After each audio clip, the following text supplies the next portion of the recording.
Welcome back to the program, Mom. Zev Brenner. It's always a treat, always a privilege to have Nat Lewin with us. He's been in the courts for more than 55 years and voted by his peers to be included in the best lawyers in America and the District of Columbia for all the 25 editions of that volume. He's also been among the best lawyers in the following four practice areas, but he's also been a staunch defender of the Jewish community in so many different cases, including Shalom Mordechai Rabashkin and others. So, Nat, Shavua Tov, it's a pleasure to have you back on the broadcast. Thank you for joining us. Shavua Tov, Zev. It's been quite a while since we've had a conversation. I guess maybe before the Magefa hit was the Right. last. I'm glad to have you back, and you're looking good. And of course, always nice to see you. And I know Ricky's in the background, the family. So good to speak with you again. Before I get to our topic, which is that crazy story of anti-Semitic agitators and protesters who got an award upheld by the courts, a damage award from the Shul because they were protesting against it. But I know you and I discussed off the air the injustice that was done, the miscarriage of justice in the case of Shelley Silver. So I just first wanted to begin with that because that's something which a lot of people have commented to me that they were upset by what happened. Well, yes, I was very upset. I was very upset from the beginning of the prosecution of Shelley. I wrote a piece in this week's Jewish Press in which I specifically referred to the fact that by strange ways that only HaKadosh Baruch Hu knows, Shelley passed on the day that on Daf Yomi they spoke about Adam Chashuv Shane, that you have to be very careful if you are an important, prominent person because people attack you. And people attacked him totally unjustly. I thought from the very beginning of the charge against him that they ganged up on him on the basis of standards that had not been followed by legislators in New York for years. Shelley was very punctilious about being careful not to do things that would be improper, but what he was charged with doing was really uh, uh, uh, the kind of thing that legislators in New York had been doing for years. But his opponents made a criminal charge of it. They succeeded in persuading a jury that this was a crime. And Shelley was, I thought, really the one legislator in the United States who was the strongest guardian of Jewish religious rights. I mean, I did a lot of work on the federal basis with Steve Solars, who was the other who also defended Jewish religious rights. But Shelley was always there. And I noted in my piece in the Jewish Press that obviously the standard by which he led his public life was the standard that Mordechai told Esther Hamalka, Mi Yodea em la'is kazos higat lamalchus. Shelley always knew that if he had these important positions and was able to influence public policy, he would do it on behalf of the Jewish community. He did it in regard, I knew personally, in regard to the New York Get laws, which he introduced. And there was a time with a new governor in New York, Mario Cuomo, when the question was whether the governor would approve it. He was active in urging the governor to approve that law. I drafted it, but I know I and Rabbi Scherer Zechron Racha were fighting for it, and Shelley really pushed for it, and the later Get law. And he also did similar kinds of things that I personally knew of with regard to Kiryas Yoel. Kiryas Yoel, I litigated in the Supreme Court. I lost in the Supreme Court. And the truth is, the Kiryas Yoel school that was at issue in that case would have closed that summer because the Supreme Court said it was unconstitutional to finance it. And Shelley Silver amended the law, not once, not twice, but three times, each time in order to be sure that that school could continue. So even though the Supreme Court held against it, the school was not closed for a single day. And that's a tribute to Shelley Silver, Zechrono Livracha. And I feel, again, I've seen lots of outrages in terms of Jews being prosecuted or in various ways targeted in American courts. But the prosecution of Shelley Silver was among those. In my own experience, it ranked with, and I didn't represent him. I read about it in the newspapers, but I thought that what was done to Shelley Silver was as bad as the kinds of things that American justice did to other Jewish victims over recent years. Is it anti-Semitism then? I think there may have been, again, anti-Semitism, or at least anti-Orthodox practices sometimes emerge even on the part of Jews. I mean, I represented one of the defendants who was charged in what I call the Getcha case, where they created a crime in order to get some people who they thought were really acting very actively and threatening violence against husbands who would not give a get. And the federal government created a crime. They made it up. They had people acting as an aguna in order to trap Orthodox Jews who would participate in trying to get a get, force a get. That was an outrage. I participated as a defense counsel in that case. I think it was Is that the Rabbi day. Epstein case? The Rabbi Epstein case, correct? Rabbi Epstein, absolutely. I did not represent him. I represented another defendant who had really joined just in order to be a witness to the signing of the get. And they trapped him, they prosecuted him, and a jury, federal jury in New Jersey, convicted him, found him guilty before a Jewish federal judge. It was a really embarrassing case for Jews in the United States. Now, in the case of Shelley Silver, is notwithstanding whether he should have been prosecuted or not, the fact is, though, under COVID regulations, they freed a whole bunch of people from being in prison to home confinement because of the COVID, especially those that were at risk. You even had Michael Cohen, Donald Trump's lawyer, and you had others that were released. You had Dean Skelos. So here you have Shelley Silver, who was released. There was a public outcry, and they put him back. So that was upsetting, but was even more upsetting when he was sick. He wanted to be transferred to a regular medical facility, and they wouldn't let him. Well, again, I have to tell you, that was the culmination of an outrage. The main case that you want me to speak about this evening, also, you focused on what is the culmination, not the main outrage. I'll describe for you how that case is outrageous, but the fact that an award of $150,000 in attorney's fees was charged against the people who brought this case, the plaintiffs in the case, is only a very small part of the outrage. The same way as with Shelley Silver not releasing him from jail during COVID was a small point in what was a huge outrage.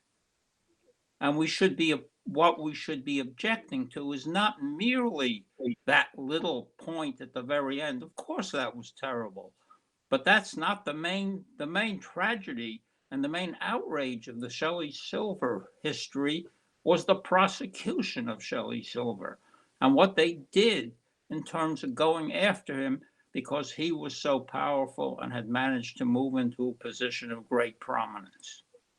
So would you say, was it anti-Semitism in that case, or they really Again, in didn't the like Shelley a powerful Silver, individual? They want to bring down a powerful individual, or a combination of the two? well, it's a powerful individual. And then there are very likely, I don't recall exactly who prosecuted and who the lawyers were on the prosecution team, but there can be Jews in the prosecution team who do not, are just so much overtaken by their own ambitions and their own very narrow view of how they think they will become famous and become lauded by the public, that even if they're Jewish, they have an element of quote anti-Semitism. Uh, uh, Rubashkin was prosecuted by non-Jews and in a non-Jewish area and a non-Jewish judge. But the fact of the matter is that there was certainly an element of anti-Semitism in the prosecution of Sholem Rubashkin. And I think there is a certain form of anti-Semitism in the prosecution of Shelley Silver and the prosecution of Rabbi Epstein and these kinds of cases, even if there are Jews who are behind it. Now, speaking of that, and there's some similarities where our main focus is going to be tonight about an appeals court upholds a ruling forcing an Ann Arbor synagogue to pay $159,000 to an anti-Semitic protesters that were protesting for years and years outside this conservative synagogue. In fact, Henry Hershwitz, who was a Jew, he was the one that was demonstrating about end Jewish supremacism in Palestine and end of Israel and other anti-Semitic canards, protesting for years and years. So what happened over here? Because here you have an appellate court upheld the lower court decision about this fine. Perhaps you can shed some light as to what is transpiring here. Well, what was transpiring was, you could read the opinion of the Court of Appeals. I will tell you that when the Court of Appeals issued its opinion, I was not involved in that case, but I read about it.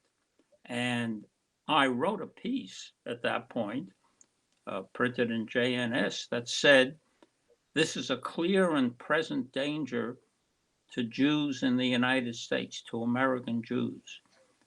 And I don't, as someone who suffered from the Shoah, I don't take Holocaust analogies easily, but you couldn't help but think of the fact that in Germany, when they began, well, even before Hitler, the attacks on Jews were ganging up at the synagogues. You surround the synagogues and you attack the Jews as they're going into Shul. And this was a case in which the court itself says, I will read it to you, every Saturday morning since September 2003, protesters have picketed the Beth Israel Synagogue. Their group typically comprises 6 to 12 people, and they display signs on the grassy sections by the sidewalk in front of the synagogue and across the street from it.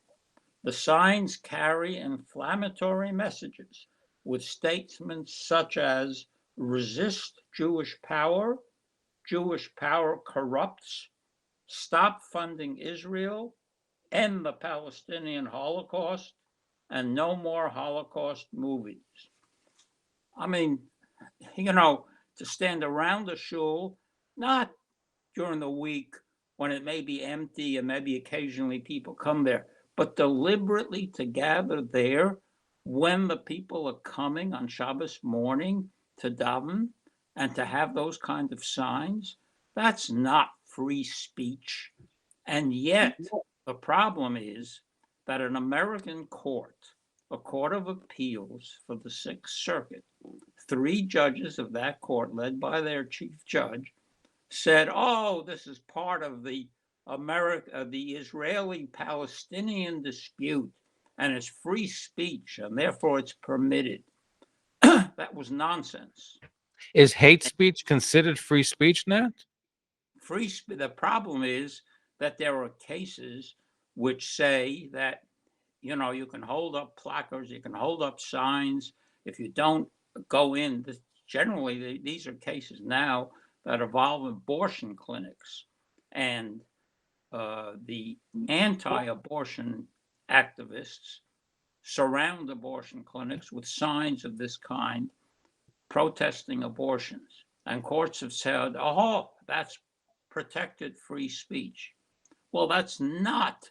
Abortion clinics are not places of worship, are not places where you go to pray and exercise your right to freedom of religion. And that's why this is not a free speech case. This is a case that involves interfering with freedom of religion, with Jews who are going to pray. And Jews were intimidated in Ann Arbor for 18 years. But unfortunately, I was told the great constitutional experts, I was told there were 3 constitutional law professors who were members of that synagogue, and they said this is just free speech. You have to allow it. And that is Jews defeating themselves, being their own worst enemies, so that the synagogue never really said we have a legal right to prevent this, because they said it's just free speech. And it took one very active and dedicated member of the Shul to finally bring a lawsuit. And he brought a lawsuit, and the judge who was in charge of the lawsuit, a woman judge in Michigan, she was affected not only by the defendants, but by the American Civil Liberties Union, which came in to support the defendants, headed by Jewish lawyers in Michigan who said this is free speech. And she said, first, these people don't have, the plaintiff does not have what the lawyers call standing. He's just had his emotional, suffers some emotional distress, but that's not good enough. So that case was taken to the Court of Appeals, and then the Court of Appeals goes on its own. It says, no, he does have standing. He could bring the suit. But rather than sending the case back to the district judge, who did not seem to be favorably inclined in any event, but instead of sending it back to the district judge, the Court of Appeals goes on to say, well, we're going to decide this case, and we're going to say this is just part of the Arab-Israeli dispute, and therefore is free speech. Now, that was an outrageous decision. I read it. I couldn't believe that an American court would say that about a gang around a shul, around a synagogue. So I wrote a piece about it. And after I wrote the piece, at some point, the plaintiff in the case changed lawyers and asked me to represent him. So I am now representing the plaintiff in that case, and I've gotten time. I'm representing him pro bono, and I've gotten until April 1 to file with the Supreme Court in that case. And in the meantime, this district judge, who was obviously hostile to the plaintiff in the first place, has entered this order. She didn't hold a hearing. She didn't have the parties in front of her, but simply on the basis of papers, she said, okay, the plaintiff's case is so frivolous that I'm going to grant lawyers fees to the defendants. The defendants, and I must say, when I wrote my piece, I didn't know this, but now the journalists who have covered the piece have discovered and written about the fact that the demonstrators were a group called or affiliated with a group called Witness for Peace, which is on the list of the Anti-Defamation League as an anti-Semitic organization based in Ann Arbor, Michigan, that primarily espouses anti-Israel content and anti-Semitic tropes about Jewish racism, power and influence, and dual loyalties. The reporter has said that ADL describes WFP's leader and the self-described coordinator of the demonstrations as a Holocaust denier. So that's what you got. You've got a case in which this organization puts together 8 to 12 people every Shabbos morning in front of the Shul to have signs that say Jewish power corrupts. And I can't believe that the Supreme Court of the United States is going to support this or permit this. And I would hope that when I file my petition, that I get Jewish organizations. There was. Culpa had an amicus curiae brief in the Court of Appeals that was Agudath Israel really led this effort. The Agudath submitted a friend of the court brief in the Court of Appeals, but it was ignored, and the Court of Appeals just allowed the district judge to do what she did. Outrageous. Outrageous. We are back. Nat Lewin, famed attorney, over 55 years, done tremendous amount of work, especially for our community. And we're looking at a strange case, well, unfortunate case of an anti-Semitic protest group that has gotten an award of $159,000 and for protesting outside a synagogue. And we're looking at that. We're taking some of your phone calls right now. Let's go to Aryeh in Flatbush. Your question for Nat Lewin. Go ahead, Aryeh in Flatbush. Okay, it's really a comment. Let's not conflate the Shelley Silver case with this. It stands alone. Clearly, these synagogue worshipers had nothing to do with what these people were allegedly protesting against. So it's clearly a case of harassment. Now, this case, Michigan has always been considered an anti-Semitic state. I'm going to state it openly. And this case, I believe, was facilitated by the Kim Potter verdict. Okay, because fascist notions of injustice are taking over the judiciary. This is not simply a wrong decision, as was Kim Potter, who made an innocent mistake while she was supervising another cop doing the job. Okay, this was a deliberate decision by the Michigan courts. Okay, to put the hammer on the Jews. And if this decision stands, this is going to be a warning, a clarion bell for all Jews to get out of this country if this decision stands. And I am not exaggerating. I'll let Nat respond to you. Go ahead, Nat. Well, I don't know the details of what the caller has been talking about other, but I can tell you that to me, reading that opinion by the chief judge of the Court of Appeals for the Sixth Circuit, I said, this is a clear and present danger to America's Jews. This was when I was not involved in the case at all. I just read the opinion. And, I agree. I think it is a call really to America's Jews to be on the alert. And if the Supreme Court does not take this case, or if it allows the case to stand, and there can be even an award for the people who did the protests, which is an anti-Semitic group, I think that's a very frightening clarion call to Jews in the United States. And that's all Jews. This may have been a conservative synagogue, and it may have been people who wanted to go to pray, but even Jews, Hitler proved that you don't have to want to pray to be subjected to what the kind of attacks that Jews historically have been subjected to. And Ari, thank you for your phone call. Now, before we get to our next phone call, I was just curious to clarify. Again, I asked you this before as to what limits can a group go and make anti-Black, anti-Jewish statements. We did a show about the Goyim Defense League, which seems to be within the law, where they protest against Jewish sites. There are neo-Nazis that were in Florida that were demonstrating. Here you have a group that's demonstrating outside a synagogue. But if they're on the street, where does the law stand? If it would be an anti-Black group, would they had the same kind of decision? Is that the free speech? How far does it go? There's no question. America is unique.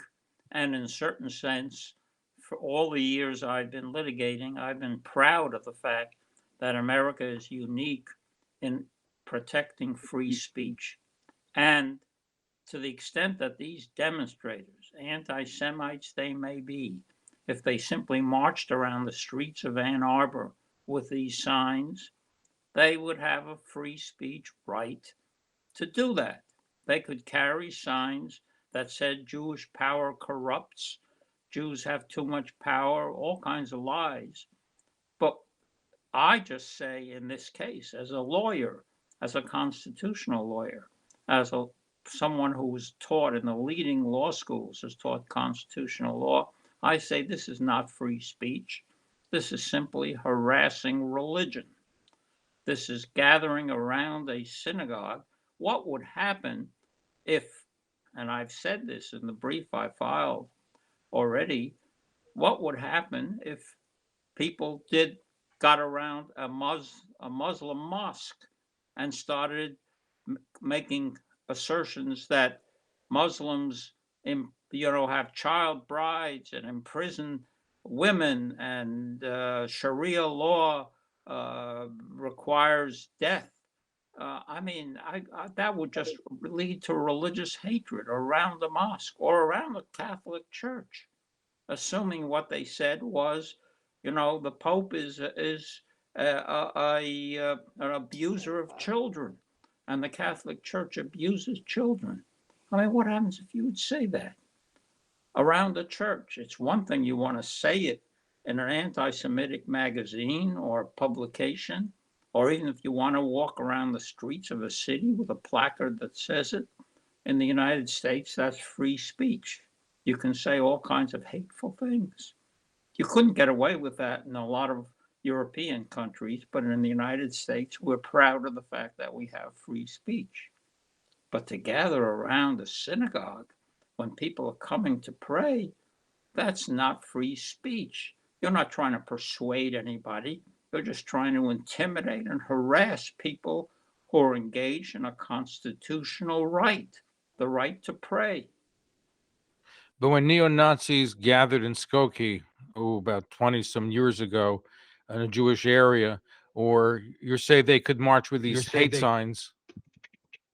Well, that's right. Just one moment. Case that the ACLU is very proud of, but Skokie is different in the sense that you could stay at home. The Nazis wanted to march through a Jewish neighborhood with signs. What I started to say, Nat, is that when the neo-Nazis marched in Skokie 20 some years ago, and I think the ACLU defended them. Now you're saying they could march in signs, away from the shul, from the synagogue, but they're going to say, "Hey, we're in public property, we're in the street, we're not in the synagogue, we're across the street from the synagogue, so we're exercising free." Why is free speech different? Why is hate speech allowed 2 blocks away, not in front of the synagogue? It shouldn't be allowed anywhere. Well, no, if you want to protect free speech, I think you can protect free speech with it's really in some way an effort to persuade some people, even of some hateful message. You're trying to persuade people that you're right. Okay, in America, you can do that, even if you're anti-Semitic, even if you're hateful, you can do that.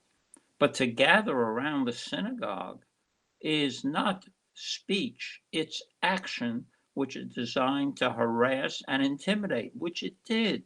It got people not to want to go to that shul. It got people to be terrified when they were going to the shul to see those signs. So it's an interference with freedom of worship. That's a very fine line, maybe a legal line, but I think it's very clear. You can't go and stand at where the people are going to pray and say, I'm just engaged in free speech. That's all that I'm doing. Apart from the fact that this court just immediately saw this as an Israeli-Palestinian dispute, even though the sign said Jewish power corrupts, and it just was an attack on Jews in addition to an attack on Israel. But I think an attack on Israel in the United States today is anti-Semitism. Under the IRA definition of anti-Semitism, it is anti-Semitism. You're trying to get at the Jews by saying, oh, all I'm doing is I'm just criticizing Israel. But you're really attacking the Jews for that. Stan and Forest Hills, your question for Nat Lewin. Go ahead, Stan.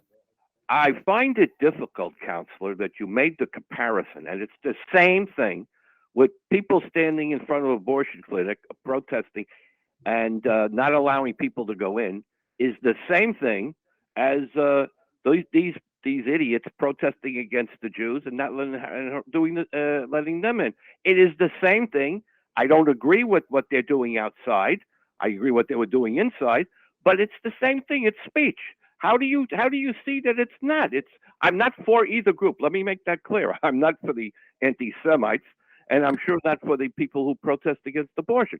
But it is the same thing. They're speaking and so on. Now, the question I need to know is, are the streets in front of the synagogue private? Are they owned by the synagogue or are they public? They're public streets. The difference, I think, I have to tell you, the difference is that an abortion clinic is not protected by the free exercise clause of the First Amendment. An abortion clinic is not a place where you engage in religion, in the free That's exercise. correct. That's religion. correct. Hold on, Counselor. let Nat respond. Whereas a synagogue is a place where you engage in the free exercise of religion. So you can't tell me that what you do in front of an abortion clinic is the same as what you do in front of a synagogue. If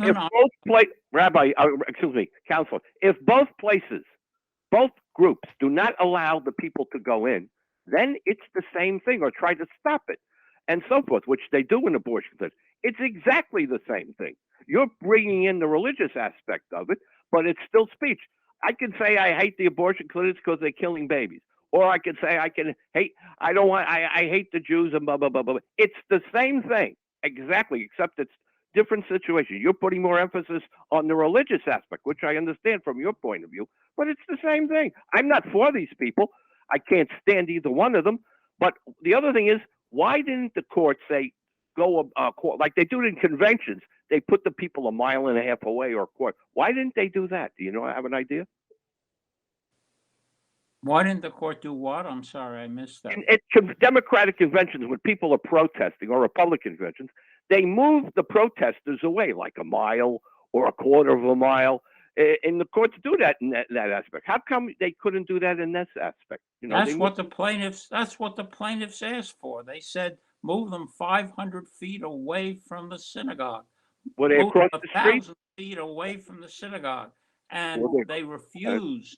They asked the Ann Arbor police to move them away, and the Ann Arbor police said no. They have a free speech right to stand on the public street and say it, even though that public street, those areas are surrounding the synagogue.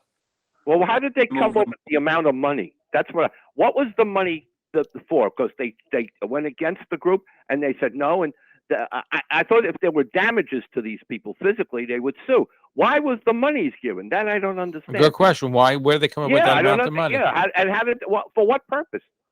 The money was awarded as attorney's fees to the defendants for having to defend against the plaintiffs who sued to try to get them moved. And they call it a frivolous lawsuit, didn't they? Pardon? Didn't they call it a frivolous lawsuit? The district judge said yes, it's a frivolous lawsuit. We're back. Our final stretch with Nat Lewin, famed attorney based in Washington, D.C. Lewin & Lewin is the firm, and 55 years experience. And we're taking some of your phone calls at 212-769-1925. Let's go to Yaakov in Williamsburg. Yaakov, your question for Nat Lewin. Go ahead, Yaakov. Yes, good work. I have three quick questions. Number one, what's the affiliation of the synagogue? Is it conservative, Orthodox? What is it? I didn't get that question. He wants to know what the affiliation of the synagogue is. It's conservative, Orthodox, or Reform? It's conservative. Okay. Now I have a second question. Despite the fact that it could be against the Ruach of Shabbos, have they ever tried to confront those people peacefully on Shabbos while they were doing that, to talk to them or shout them down or something like that? If your question is whether they confronted the people, yes, some of the people there did go and talk to the demonstrators, and when at least according to one report, when one of the people went to a demonstrator and said, you know that Jews suffered in the Holocaust, the response was, well, it's all right. The Jews, the Israelis are killing the Palestinians. Okay. Now, could I mention one thing? Since the Purim is coming, it's the month of Adar. It says in the sixth Megillah that the act of Achashverosh taking off his ring and giving it to Haman caused more repentance among the Jews than all of the Hebrew prophets combined. So, since this is a conservative synagogue, it might help to also do that, as well as what your services to them in addition to that. That's just a statement. And as far as the confrontation goes, You know what? It could have been an Orthodox synagogue. It makes no difference. Just like when they had the attack in Texas, it's no different what the affiliation is. It's an attack on Jews. They don't care if you're Orthodox, conservative. It just happens that he picked this particular one. So no, I'm not saying that. I'm saying all of us have to do more repentance. And okay. Also, I want to say just one more thing very quickly. When the confrontation occurred, I don't think one person talking. I'm talking about, even though it's Shabbos, a group vociferous shout down. It's still a Shabbos in a case like this. That's what I think, and that's all I have to say. Thank you very much. Nat, do you want to respond to that? I didn't quite hear it. So. I think he wanted to know if the Jews should have been screaming and yelling and having a vociferous counter demonstration, even though it may not be in the spirit of Shabbos, is what he was saying. No, I don't think that a vociferous counter would have any effect on those who were there, and they gather every Shabbos morning. I mean, so I don't think that responding to them with any vociferous way would affect them in any way. I'm curious to know, in this case, isn't it a Jewish individual, a Henry Hershkovitz, an anti-Jewish Holocaust denier? He's the founder of Jewish Witness of Peace, who's the main agitator here? Well, I don't personally. I don't know anything about Mr. Hershkovitz. I don't want to speak about him. I just know what a reporter has discovered about him and has written about him. So that's all that I know about him, really. Okay, let's go to Saul in Brooklyn. Saul, you have a question for our guests. Go ahead. Yes, thank you. I just wanted to call and say, on behalf of all the people who are able to observe the Sabbath and keep their jobs because of a lawsuit by Mr. Lewin Esquire, in which he got the court to find where that they need to have a reasonable accommodation to Sabbath observers unless there was undue hardship, which I personally benefited from and thousands of other people benefited from. I want to say, Nat, Mr. Lewin, thank you very much. And I encourage you on your current lawsuit. Everything you do in this regard has always been wonderful. And I want to compliment you, and I want to encourage you to continue because you've done wonderful work, actually historic work, and it's very much appreciated. Well, I very much appreciate your comment, and I'm proud of the fact that I did draft that it's a federal statute that requires that employers can have to accommodate to religious observance unless they can demonstrate undue hardship. I personally drafted that language, and together with Dennis Rapps and others at Culpa years and years ago, got it through Congress. So I'm very happy to hear from anybody who has benefited from that law or from other laws that I tried to work on during the many years that I have had the honor and the privilege of practicing law and representing the Jewish community in various cases in the United States. Henry, thank you for a very good call. And Nat does deserve accolades for all the work he's done for so many different Jewish groups and individuals, whether Shomer Shabbos and Get laws and the other laws, and helping free people from prison, like the case of Rubashkin. So thank you for that. Thank you. Have a good night. Have a good night. Good night. Okay. I was just curious, do you think there is a possibility of success in this case? Because once, you appeal, I don't know what the odds are. You would know better if when you appeal a decision from the appellate division, what are the odds of success? Well, the Supreme Court certainly takes 1% of the cases that are presented to it. But I think that the extreme nature of this case, particularly if when I file a petition there is substantial support from other groups, friends of the court, as you these days in some of the free exercise of religion cases, and this is a free exercise of religion case. Don't forget, there are now on the Supreme Court 6 justices who have expressed very strong support for the free exercise of religion. And I have to say, I would think that with the facts of this case, even the 3, quote, liberals who've been reluctant on free exercise of religion might very well agree that this is not free speech, but that this is simply harassment and interference with a constitutional right, which is the right to pray and to worship, and that the free speech right is limited. It's limited in so many other ways. Fighting words are not free speech. Defamation is not free speech. Child pornography is not free speech. So I don't know why this becomes free speech. And I think maybe a unanimous Supreme Court can say that. Okay, we'll squeeze in one more phone call. Let's go to Lisa on the east side of Manhattan. Lisa, you have a question for our guest. Go ahead, Lisa. What happens if people protest in front of mosques or black churches? Then it would be a hate crime.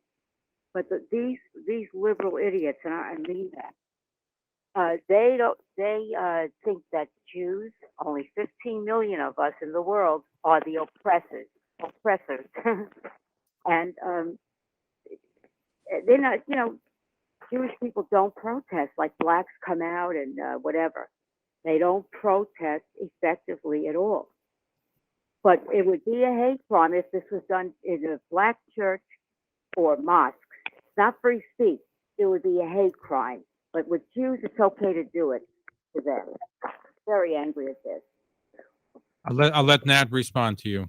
Go ahead, Nat. Again, now you're going to have to translate that response. I think she's saying that if there've been a hate group against the mosque or any place else, it would have been treated differently than it's in front of a synagogue.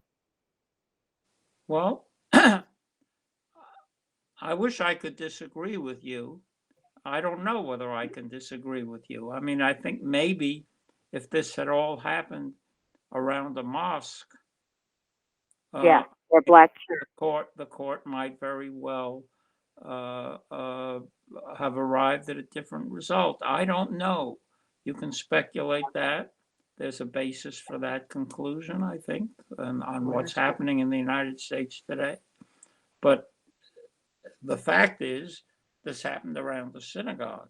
And I think maybe a court would have been more sensitive to it had it happened around the mosque, or indeed even around the Catholic Church. Anyway, thank you for your question. A few moments we have remaining. You've written, I just want to change gears for one moment. You've written an article in Tablet magazine called When Justice Breyer Was Called to the Torah, and I'm curious to hear about that. But isn't the seat that's being vacated considered a Jewish seat, and now they want to make it an African-American woman seat? Well, there was a time before Justice Ginsburg died that there were 3 Jews on the Supreme Court, which was really very unusual.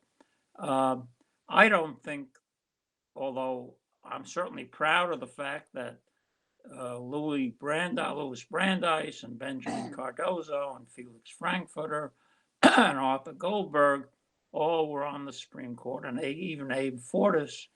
I think that the best person who qualifies ought to be appointed to the Supreme Court. I don't think that there should be a racial or religious or gender qualification or quota with regard to the court. And I think that with Breyer, I mean, the interesting thing about Breyer in that piece that I wrote that maybe your audience would be interested in is that Breyer's Hebrew name is the same as Rashi, Shlomo ben Yitzchak. I discovered that, and I told a story of how, because it was Shlomo ben Yitzchak, and because he's able to remember Rashi better than Shlomo ben Yitzchak, he got an aliyah at the Marble Arch Synagogue when the Gabbai went up to him and said, I would recognized him, Justice Breyer, we'd like to give you an aliyah. What is your Hebrew name? And Breyer reported to me in a meeting that we had that he told the Gabbai that he didn't know his Hebrew name, but he knew that it was the same as Rashi. And therefore he got his aliyah. Amazing, amazing story. What we focus on this synagogue in Ann Arbor, Michigan, that's facing these protests. What do you see as the biggest danger from a legal point of view facing Jews today? The biggest problem facing Jews today, is that what you asked? Yes, from a legal point of view, what could we see? You mentioned Well, I that. think the biggest problem facing Jews today in the United States is the theme that is urged by the anti-Semites, that they can simply attack Jews by cloaking their attacks as an attack on Israel. Every attack on Israel is an attack on Jews, an attack on American Jews.